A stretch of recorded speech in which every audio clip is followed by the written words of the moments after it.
Assalomu alaykum. Chexol tikayotgan opa-singillarimizga agarda bilmaydigan bo'lsangiz o'rgatib ketmoqchiman. Chexollarni ko'pincha tagiga rezinka tikilganda rezinkangiz chiroyli mana shunday ko'rinishda bo'lishi uchun rezinkani tikilish yo'llarini ko'rsatib ketaman.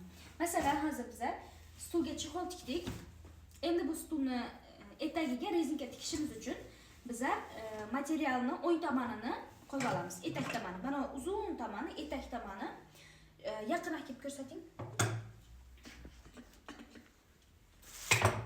Mana etak tomonini tikishga to'g'rilab qo'yib olamiz.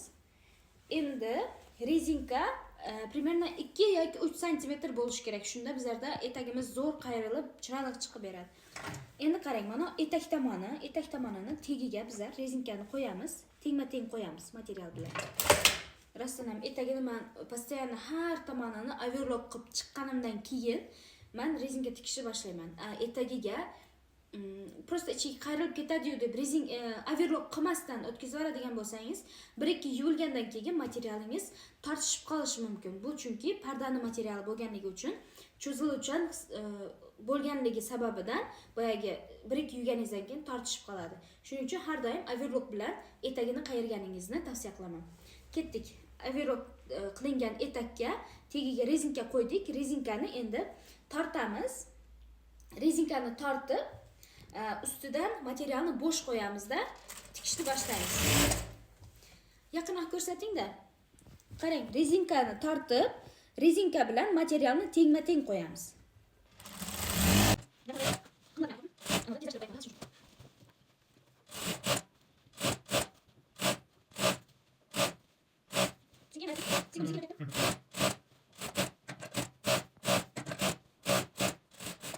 Etagiga polностью bir tomoniga, ya'ni materialni qo'yib, tagiga rezinkani qo'yib tikib oldik.